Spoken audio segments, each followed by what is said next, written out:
Hello everyone, welcome to our channel believe e learning. आज हम लोग हमारे बिजनेस ऑर्गेनाइजेशन सब्जेक्ट के थर्ड चैप्टर होम ट्रेड का थर्ड पार्ट कमर्शियल डॉक्यूमेंट्स पर पढ़ेंगे। हमने इस चैप्टर को कुछ पार्ट्स में डिवाइड कर दिया है जिससे कि हम इस चैप्टर को बहुत अच्छे से समझ सकें। फर्स्ट रहेगा हमारा इंट्रोडक्शन ऑफ इनवॉइस, सेकेंड रहेगा काइंड्स ऑफ इनवॉइस, थर्ड रहेगा एडवांटेजेस ऑफ इनवॉइस, फोर्थ रहेगा प्रिपरेशन ऑफ इनवॉइस, फिफ्थ रहेगा statement of account with their numericals और लास्ट हमारा रहेगा रिवीजन। सो आज का हमारा फर्स्ट टॉपिक है introduction of invoice. So what is invoice? An invoice is a written document sent by the seller to the buyer stating therein quantity and quality of goods sent, their prices, expenses incurred by him on behalf of the buyer and such other particulars. The buyer is also able to find out from an invoice the total amount he has to pay and the details thereof.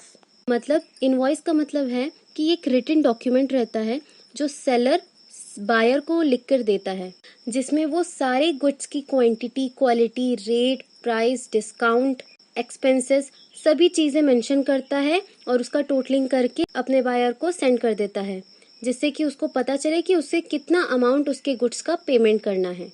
इसी का एक बहुत ही अच्छा definition दे रखा है J.L. Henson ने।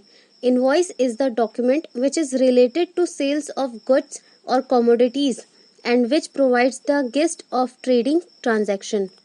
इनका कहने का मतलब है कि इनवॉइस एक ऐसा डॉक्यूमेंट है जिसमें जो भी हम गुड्स सेल करते हैं उससे रिलेटेड वो सारी लिस्ट या उससे रिलेटेड पूरी इंफॉर्मेशन दे रखी होती है जिसके जरिए हम अपना ट्रांजैक्शन कर सकते हैं। अब बात करते हैं कि इनवॉइस में क्या क्या कंटेंट्स होते हैं। सो इसका कंटेंट है first the name and the purchaser along with address. जो परचेजर होता है उसका नेम और उसका एड्रेस साथ में। The name and the place of the seller, जो सेलर का नेम है और उसकी प्लेस वो मेंशन रहता है।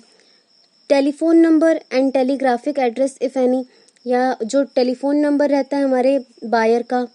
Order number and invoice number. Order number हमने आपको हमारे फर्स्ट चैप्टर में बताया था कि ऑर्डर क्या होता है। जो भी ऑर्डर आता है उसको रिकॉर्ड कर लिया जाता है, तो जिस ऑर्डर नंबर पे रिकॉर्ड किया गया था वो नंबर या हमारे इनवॉइस का जो नंबर दे रखा रहता है वो।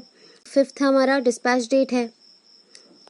इसमें हम वो डेट मेंशन करते हैं जिस दिन हम अपने गुड्स को सेंड कर रहे हैं। नेक्स्ट है rate of goods dispatched and total value, मतलब जो भी हमने गुड्स डिस्पैच किए हैं उनके रेट क्या थे और उनका टोटल वैल्यू क्या है। फिर है rate of trade discount allowed and total value of discounts, हमने जो गुड्स पे डिस्काउंट किया था अलाउ और टोटल वैल्यू क्या आई डिस्काउंट की। और expenses incurred by the seller on behalf of the buyer, buyer के बिहाफ पे सेलर को क्या एक्सपेंसेस करने पड़े वो भी इंक्लूड होता है इसमें। फिर the mode of dispatching goods, किस मोड से हमने गुड्स को डिस्पैच किया। नेक्स्ट है advance received from the buyer along with the order and which has been deducted from the invoice in amount, मतलब जब बायर आया था परचेज करने गुड्स तो उसने कुछ कैश एडवांस में दिया है, अगर दिया है तो वो इस इनवॉइस में कट जाएगा। नेक्स्ट है net amount payable by the buyer, वो नेट अमाउंट जितना बायर को पे करना है, जितना उसने एडवांस पे किया था उसके बाद बायर को कितना पेमेंट करना है।